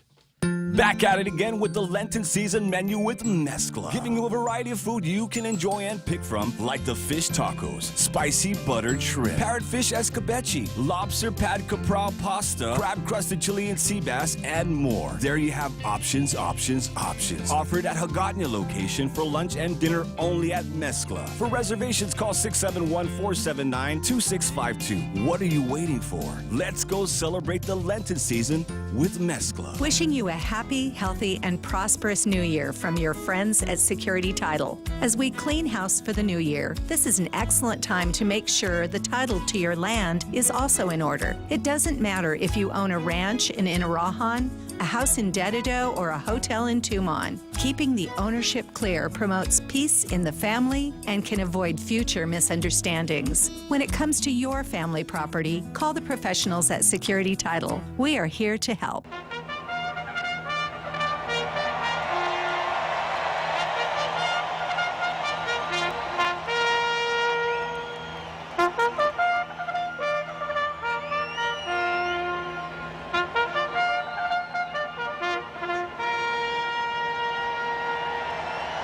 So here we are, folks. Churchill Downs, 6 furlongs more, and I cross the finish line and wrap up another episode of Tall Tales. But now we're back to Sachin Littlefeather and fraud. Now this is what the article says. Only days later, Littlefeather was revealed as a fraud. Now, not a Sam Bankman-Fried type fraud. This doesn't have anything to do with crypto coins or anything like that. Revealed as a fraud by her own sisters, Trudy and Rosalind. They said their sister, whose real name was Marie, was born in Salinas City in California, to a father from Oxnard. His family had come to California from Mexico and had no connection to any Indian tribe. They had been listed as white in every census.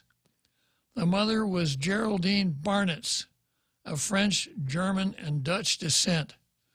They lived in their own middle-class home in Salinas, and their maternal grandparents lived next door.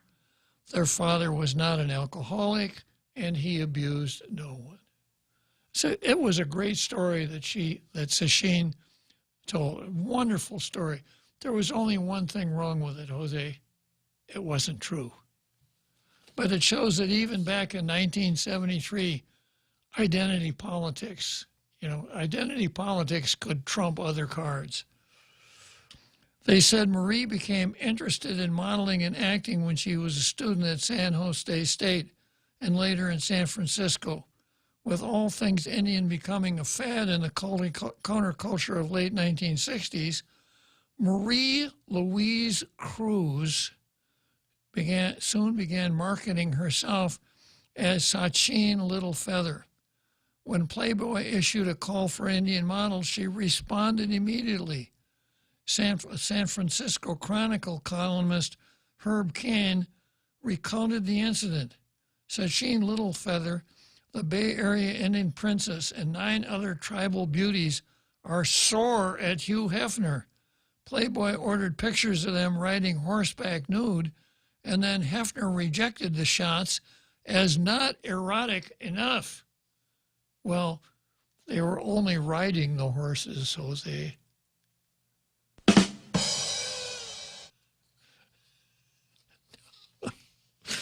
Truly said Marie didn't like herself and created a fantasy. She lived in a fantasy and she died in a fantasy. Long before Sacheen Little Feather arrived in Hollywood, there was Iron Eyes Cody, everyone's favorite Indian actor. And I'm going to stop here before I go into Iron Eyes Cody because I got a couple folks waiting on the phone.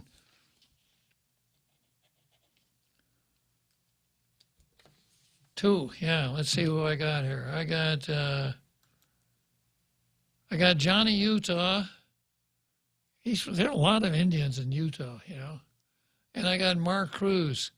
Johnny wants to talk about environmental issues, and Mark wants to talk about Little Feather.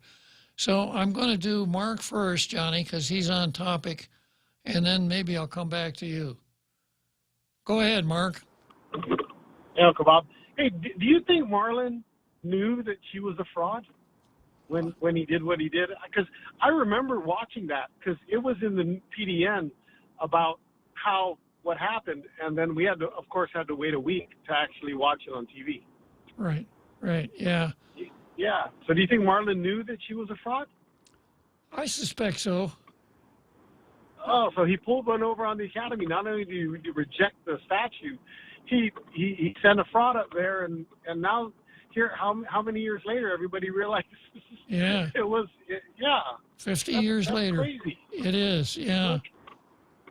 All right. Well, have a good night. Thanks, Take care, bye. Thanks, Mark, yeah. And there's such an irony here.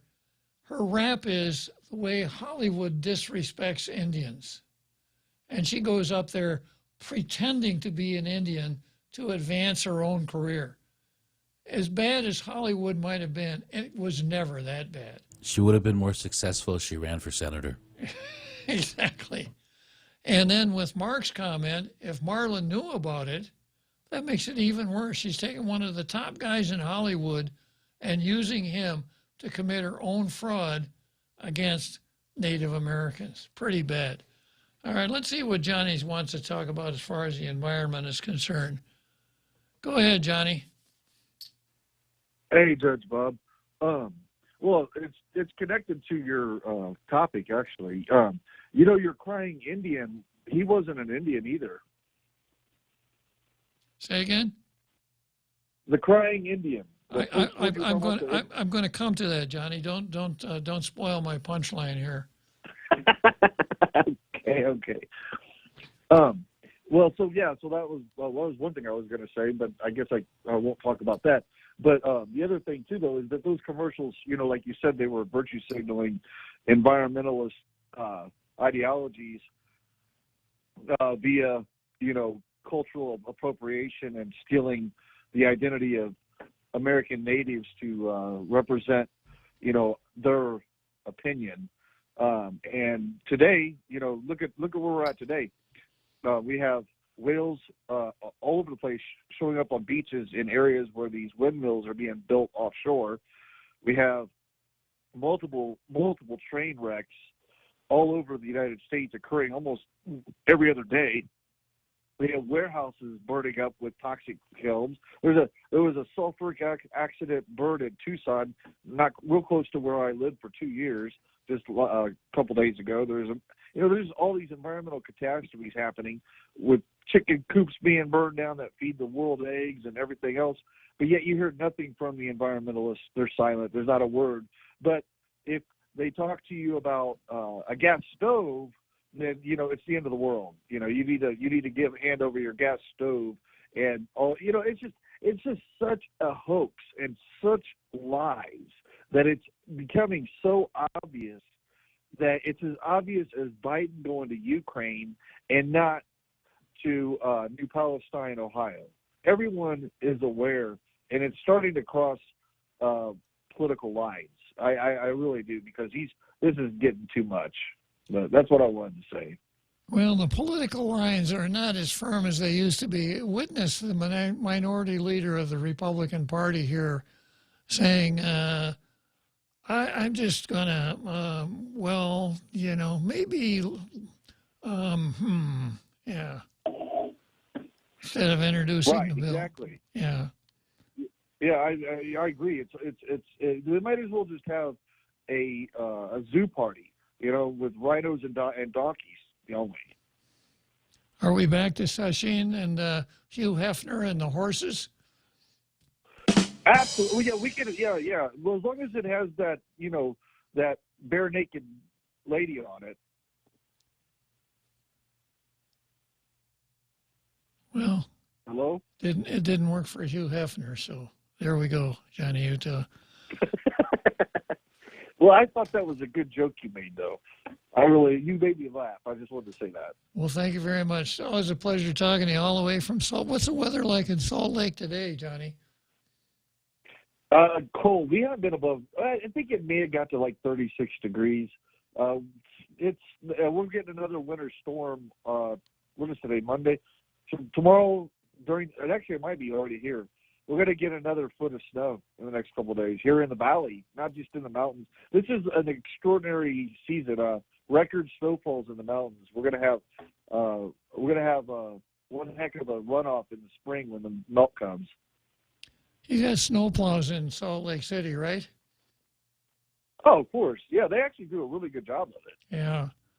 I remember in the winter of Christmas time of 73, I drove from Albuquerque up to Wisconsin, and the worst roads that we saw were in parts of Missouri and Illinois because they weren't used to snow, and they really did a crappy job of clearing the roads.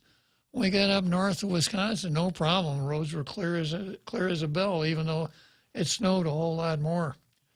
Well, anyhow, Johnny, take care of yourself. Don't get too cold. Yes, sir. Stay in touch. And let's see, I've got AKA Sam. Sam, I got about 3 minutes here before I got to say goodbye to our president. Tell me what you want to tell me.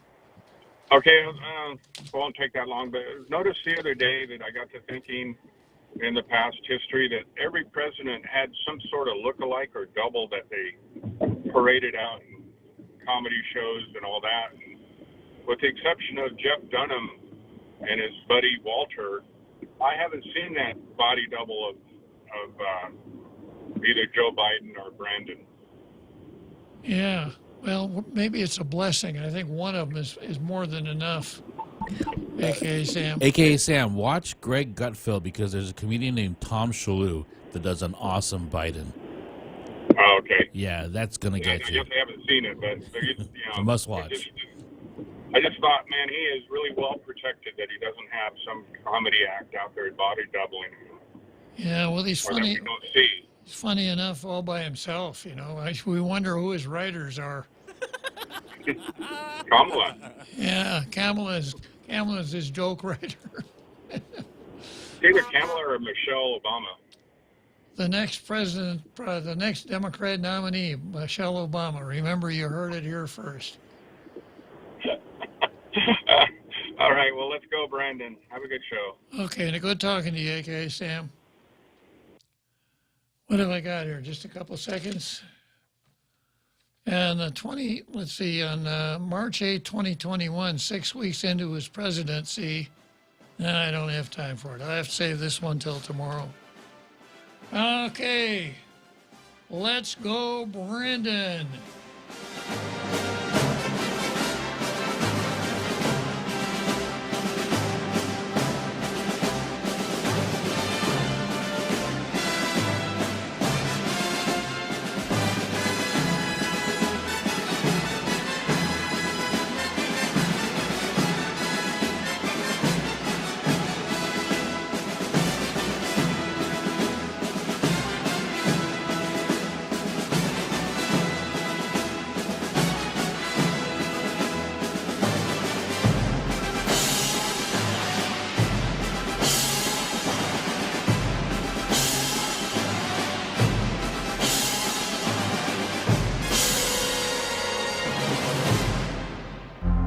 The Point is KUSG, Hagåtña, Guam, 93.3 FM and 104.3 HD3. Meeting with European allies. I'm Jack Callahan, Fox News. President Biden is in Warsaw, Poland to discuss European security as the one-year mark of Russia's invasion of Ukraine approaches. NATO has advanced eastwards in recent years, and it's those eastern flank allies led by Polish President Andrzej Duda who President Joe Biden is meeting today.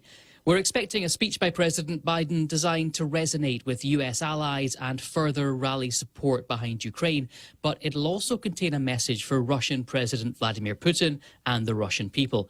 The president will emphasize that Ukraine is standing strong when Russia thought it would cower, and that the West is united when Russia believed it would divide. Fox's Jonathan Savage. Earlier on a surprise trip to Kyiv, the president promised more military aid to Ukraine. Artillery ammunition for HIMARS and howitzers.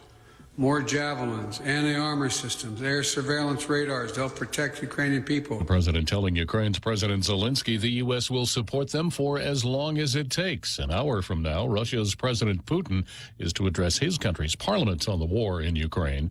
Like a bomb went off. That's how one witness described the explosion and fire that tore through a copper foundry in suburban Cleveland on Monday. Debris went flying from this building 200 yards in every direction, landing on cars, busting through glass windows of other buildings. An absolutely terrifying scene, but nothing compared to what was going on inside of that building with this molten hot metal inside that just exploded for some reason. The roof collapsing, the walls flying in every direction, twisted steel beams landing on people's cars. Suzanne Stratford of Fox 8 in Cleveland reports one person was killed, 13 others hurt, at least one critically.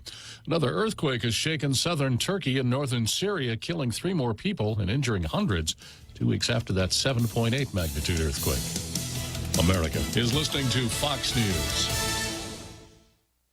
It all started with the brutal murder of a young married couple. Now, more than 40 years after the couple was found, investigators and forensic genealogists are cracking the case wide open to uncover a stunning second mystery.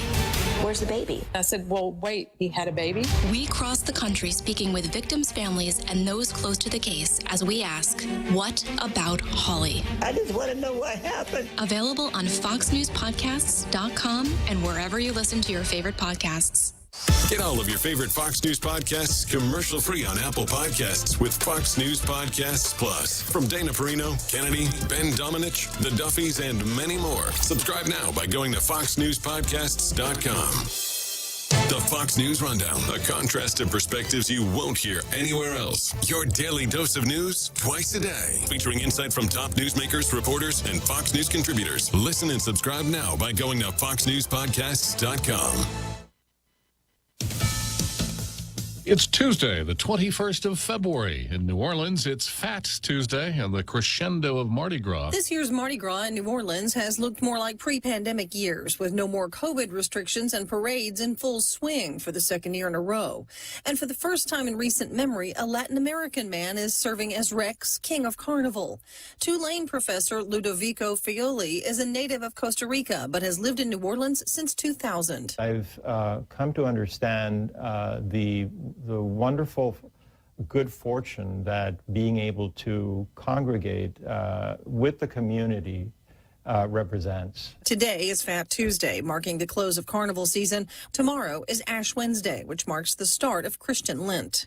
Tanya J. Powers, Fox News. The U.S. Supreme Court today hears arguments in a lawsuit that says Google should be held liable for extremist content on its platform, which the plaintiffs contend contributed to deadly terrorist violence. At stake is the federal law known as Section 230 that shields online companies from liability for content